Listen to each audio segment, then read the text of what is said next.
Truth number 10, most people will not understand your obsession, your drive, and your determination. Success is a lonely journey. That's just a reality. And most people are not going to understand why you're so driven, why you're so obsessed. And if you try and make them understand, you're going to end up frustrated. The best advice I can tell you is go on the journey by yourself. It is the best journey, man. Leveling up, making more money, losing weight, getting fit, becoming the best version of yourself is the most awesomest journey you will ever go on. But it's a journey that you will probably go on by yourself. That layers of pain make a difference, and over time, those layers of pain will fortify me and help me create the outcome. Well, yeah, I see it in this table. You see the layers of wood.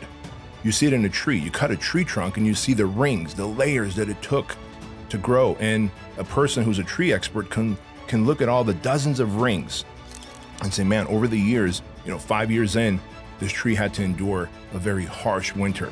7 years in, it had to deal with, 3 years of drought. Like all the, forest fires, like the rings tell a story. Carbon fiber, yet another thing. Carbon fiber is one of the strongest materials out there, lightest and strongest. How do they make it? Layers, right? Layers. It's always about layers of pain that begin to build us up. But I think oftentimes people, they compare their 1 year of effort to our 15 or 20 years of work that we've been doing. And they go, well, I did it for a year of focused work and I'm not there. I'm not where you are, Nick. They don't see that, if I'm not mistaken, you took your GI Bill and you parlayed it into the supplement company, right? A lot of people could have told you so many different things to do with that money, or better yet, not to take that loan. But you knew that I'm gonna take that loan, I'm going to do this work. There's probably going to be layers of pain. It's going to be longer than I anticipated. So I better just, we say, if you're going to eat shit, get good at it. Just to be an entrepreneur, to be successful in anything. I imagine those, the guys in the special operations, pro athletes, it's how much shit can you eat over time consistently? And if you can do that, and even that, you're layering pain. So nature shows us that layers of anything produce an outcome. So then why wouldn't that apply to us in life? It absolutely does. One time when I showed up late to work and I gave him an excuse. I was like 10 minutes late and I'm like, hey Doug, there was traffic on the 5 freeway and then my car had a hard time starting it. And he just put his hand up, like just stopped me from talking. And I stopped because I have so much respect for that guy. And I looked at him and he goes, hey, circumstance does not change responsibility. And I was like, holy he's right. I could have just left an hour earlier, gotten to work 45 minutes earlier, and taken my time and chilled until my shift was going to start. Circumstance does not change your responsibility. So how often do you use excuses? If you've got responsibility, your circumstances do not change that. You do whatever you've got to do regardless of how you feel. You need to be a profound leader. You need to be massively decisive. You need to have a vision so big, as Ed Milet says, that every one of your team members, all of your franchisees, and every single one of their clients believe in this vision that you have. You have to have team and not employees. The clarity was so obvious. It was like, well, employees are gonna clock in a little late, clock out a little early, do the bare minimum to maintain employment. A team is gonna be fiercely driven by the vision that I've casted.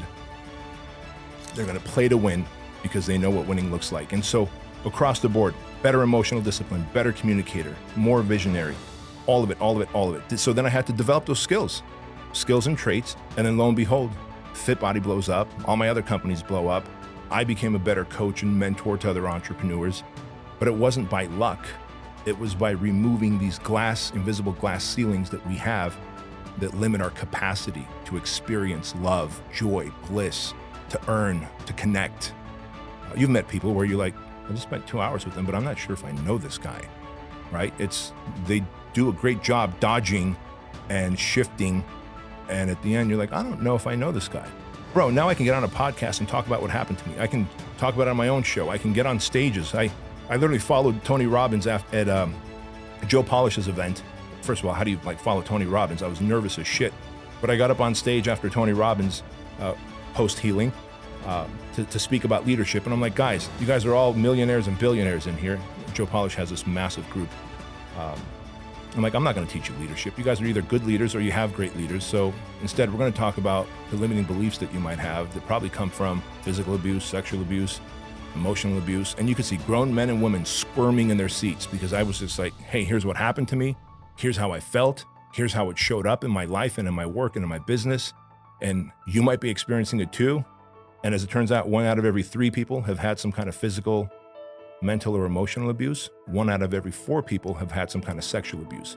So we walk around in life with all these filters that we have on, seeing ourselves as broken and shameful and seeing others as threats. Because you're a dude, you're a threat because older boys did that to me. So now you're like, hey, B, let's go on a business partnership. I'm like, cool. But subconsciously, I don't trust you and I want to have a bone to pick with you. And then by God, it's going to show up because I'm going to find the evidence for it. I let all that go. And I encourage everyone else to do the same, man. But the work has to continue. If you want to change your mental and emotional state, immediately change your physical state. Go do something active. Go work out. Go on a run. Go on a swim. Go do some hill sprints.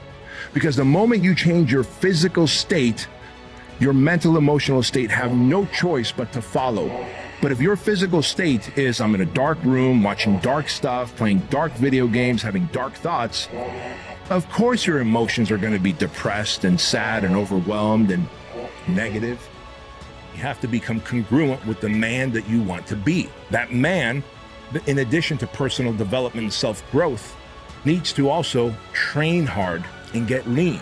Because in the process of getting jacked, you learn focus, you learn consistency, you learn delayed gratification, you learn to put your emotions and feelings and thoughts aside and to come into the gym or to hit the road and do those miles anyway. You learn that if I want to get jacked and stay jacked, I have to eat clean around the clock. I have to meal prep. I have to sacrifice.